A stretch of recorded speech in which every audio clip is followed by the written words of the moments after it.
Hi, and welcome to the MBA Podcast.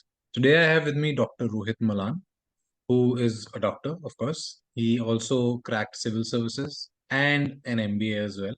So, we will be talking about his journey so far and why he chose to do what he did, and of course, the nuggets of wisdom that he has for potential applicants or people who are looking for higher studies or civil services as well. So thank you, Rohit, for joining us. For a start, could you give us a bit of a background about your journey so far? Sure. Good evening, Manan. I am excited to be on your podcast. To kick off things, I studied medicine from the University of Delhi, and it was towards the end of 2012 that I was completing my internship and my degree. So I had to take a call. I talked to a lot of people. I had already come to know about, civil services, the exam conducted by UPSC. So the idea was to find out ways to increase impact, do good work, and a lot of other things. So I wrote civil services examination instead of going for my post graduation entrance. I prepared in 2013. I wrote the exam in 2014. Found my name in the list in 2015 by the grace of Almighty. And I was allocated Indian Defence Estate Service. It's an organized Group A service. And obviously, my parent cadre was Ministry of Defence. Started my career as the Assistant Director General. So, 2 tenures as Chief Executive Officer of 2 autonomous bodies, cantonment boards. So, after completing like 5 years into the service and having a fantastic time, I was posted in Kerala.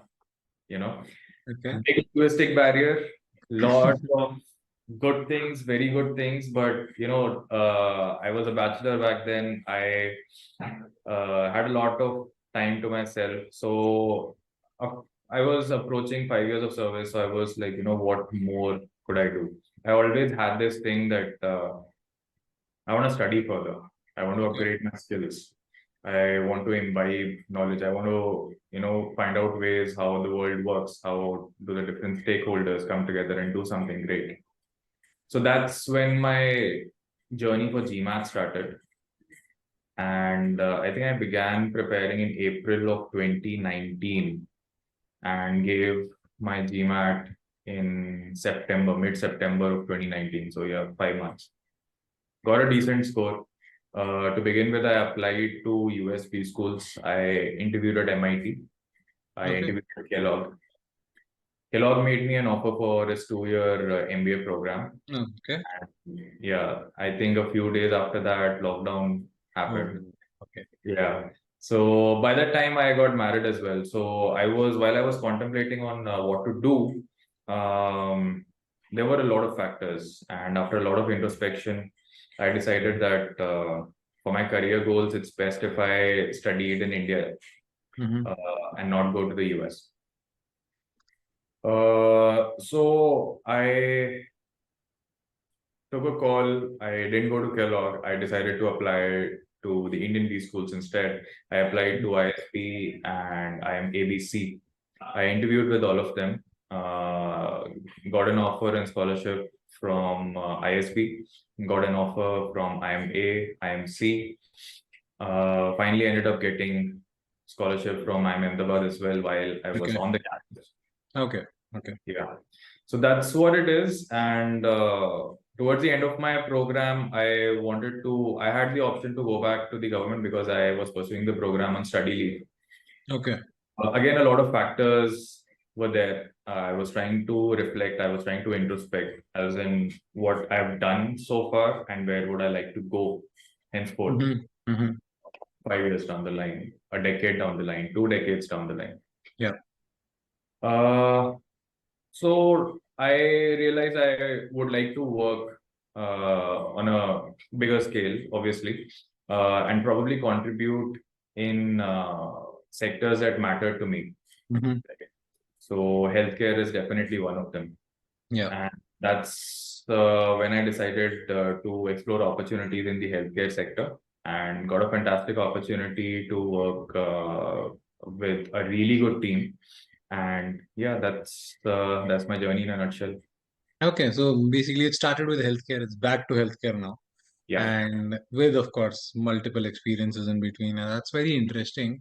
I'm assuming, had COVID not happened or there was an option for you to go abroad, you would have definitely chosen Kellogg above all the schools that you got admits to.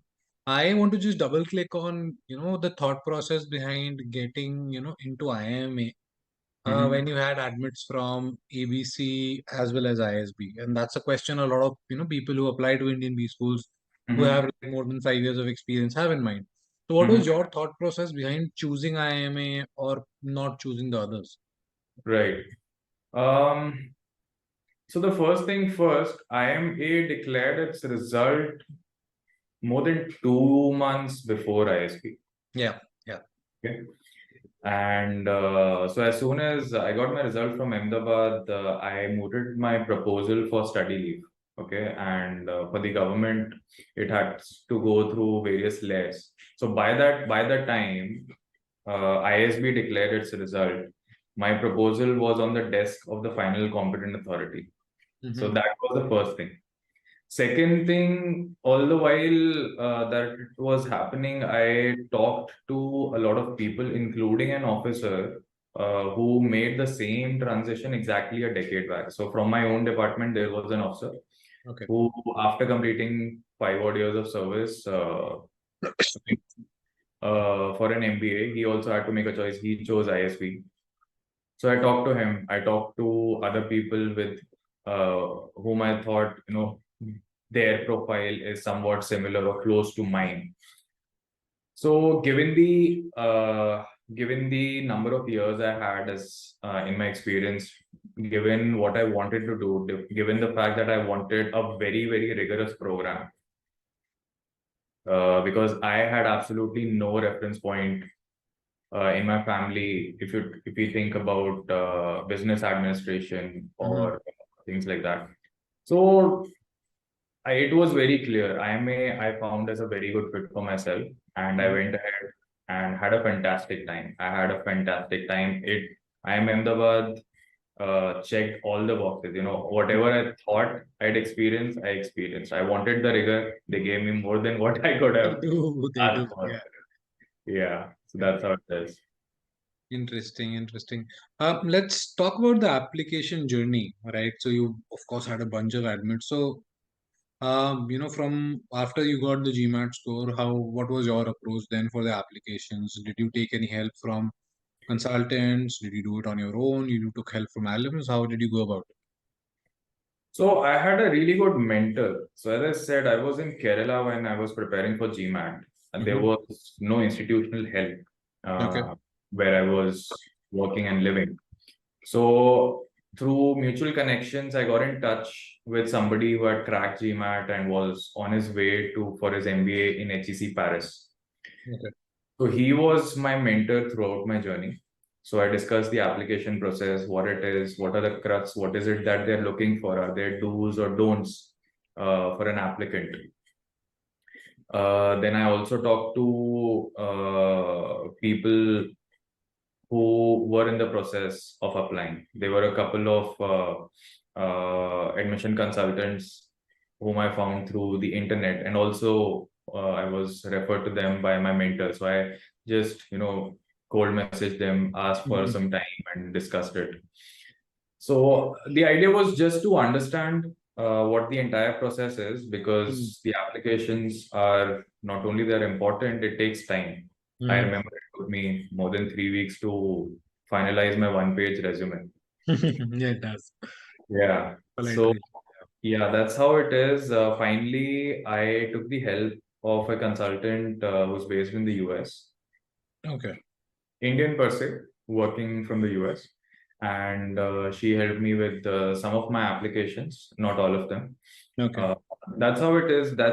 That's my journey for the applications in case of USB schools. Mhm. However, the next year when I decided to study in India itself, I did not approach a consultant again. Because I you had something. was reasonably confident that I know the Yeah. ask of the application process, Mm. and nevertheless, I would ask my wife to check my essays. I would ask my mentor to give his 2 cents. Sure. So that's how it is. Sounds good. So, what's your, advice for people who are kind of looking for consultants, or let's say applying to B schools? Should you go for a consultant? Should you not? Because that's Uh, a big debate. The value of consultants in the Indian market, and part of the reason I ask this question is because I know for a fact that at least in the Indian market, the admission consultants are not looked up in a positive light. And part of the reason, is of course the dubious malpractices and all that is happening. And my endeavor, at least from a strategy for GMAT perspective, is always to change that perception and make it a noble profession also. Right. mhm. So what's your take? Should you go for a consultant or not in general? I think one should, because there was a time when I thought, I have learned everything about the application process, and one tends to think that this, whether or not true value is being added, right? But I'll tell you what I got through and everything. But then when I started helping people, when people started reaching out to me, could you check my essays and things like that? What I found was there were a lot of people who needed a lot of work, Mm-hmm. right? It was a blank field in front of them, for them to fill in the form of an essay. They would get carried away. They wouldn't know the best way to bring out their story, Mm-hmm. because like application process of B schools is a big time storytelling, Yeah. right? So while people are working, they're trying to juggle work with the application process, etc. And then there are all sorts of advices available on the internet. There are all sorts of opinions that one would get when somebody tries talking to his or her friend or the social circle and things Yeah. like that. But as a consultant, you have the opportunity to let them know that, look, this is the school that you're applying to. This is the ask of the essay. Mm-hmm. And for you to put your best foot forward to share your story in the most effective manner which is in which the person who's evaluating your application, you're able to resonate with him or her. I think that is definitely a value addition that a consultant can do. It has to be a good consultant. The first thing which is important is, I think, transparency. Yeah. The rapport that an applicant is able to build with his or her consultant, I think it's really important. The fact that applications of B schools do not go by a formulaic approach, Yeah. and it's really important for the consultant to understand the story of the applicant and then help him or her to get that story in the best way forward. Yeah. Definitely makes sense. And I think, I mean, my view generally is that in case you have a mentor or a friend or an alum with you, make sure that spend time from the brainstorming time. Because when you reach out for reviewing just essays, I think now ChatGPT, Grammarly can do a much better job than a human to do that. So it's important to have somebody spend time with you, and that's what I think the consultant brings. Nothing more. Yes, there is expertise and all that, but majorly it's about time and having somebody through the process that. So, going back to your role post MBA, what you're doing right now, how do you think an MBA has helped you do what you're doing in better, or in fact, would you have got this role had you not had an MBA in the first place? And Mm-hmm. especially in your case, civil services also happened, medicine was there as well. So, what you're doing right now, how much of it is due to MBA and how much you're doing able to do better because of MBA? Right. See, MBA gave me a perspective. Okay. So everybody knows preparation for civil services is as such pretty comprehensive and gives a kind of a holistic view of a lot of things. But then, there are so many ways to look at a particular issue, or look at a particular problem. There are so many ways to approach a problem statement, right? And because now that I'm out of the government and I'm trying to, work in my profile in which I'm supposed to understand the business perspective in order to put in order to bring results, I think MBA has been a great help.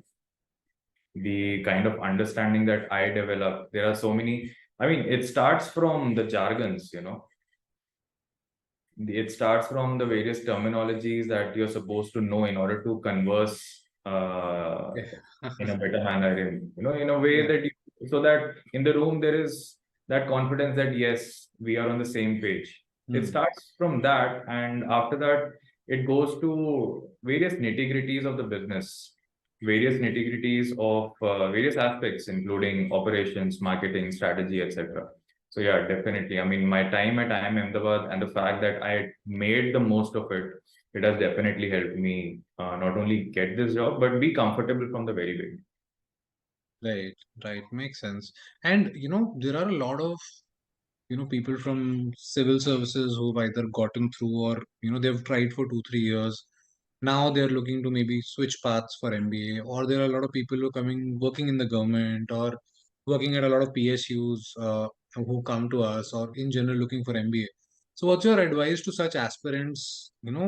From now as they approach their applications, whether or not to go for an MBA or at all, and how to go about it. So, what's your message to them? Mhm. The first thing that I'd like to bring out is a lot of students have this negative connotation to the gap years because of UPSC's preparation.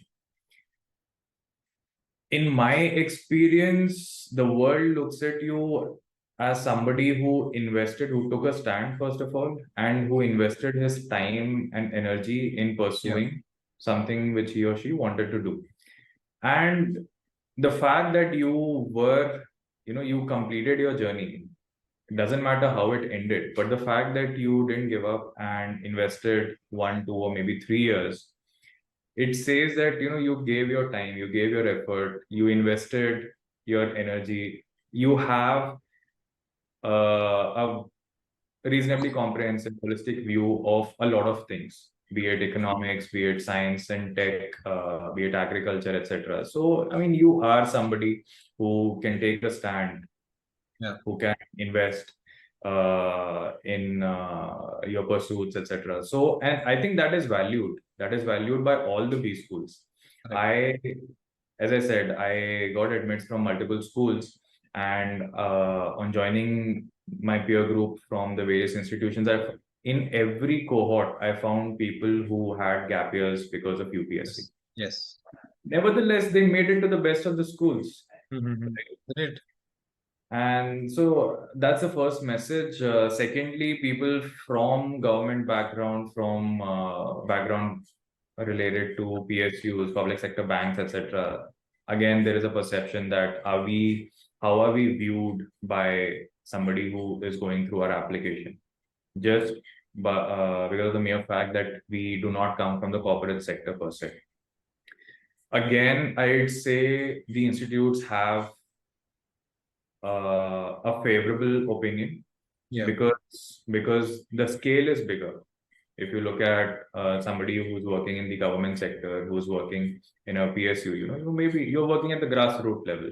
Yeah. You're working on problems which are there on the ground. You have a clarity of vision as to what does it take to move things on the ground, and Yeah. that should be valued, and it is very much valued by V schools. So yeah, those are my 2 cents. Yeah, I think totally resonate with you. This is something different that these folks bring to the table versus people who've been working in corporates and tech. It is that worldview. It is that tenacity. To be honest, 3 years UPSC prep is not easy. It's very time consuming. It is very stressful. And those who have been watching TVF aspirants, they would also understand that how tough it is, and that's what they bring to the table. So yeah, definitely agree with that. It's just about taking a leap. At the end of the day, B schools appreciate it, corporates and employers appreciate it. So why not give it a shot? Mhm. Great, great. So thanks, Rohit, for taking out time. This was a wonderful conversation.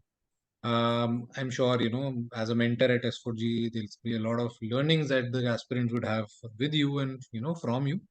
And looking forward to working with you and, engaging further around this. Thanks a lot, Manan, for giving me this platform to not only share my story, but give my 2 cents to the MBA aspirants in the coming times. And yeah, I mean, I look forward to helping as many people as I can, especially from coming from those coming from the government or the PSU background. Definitely, definitely. Thank you so much.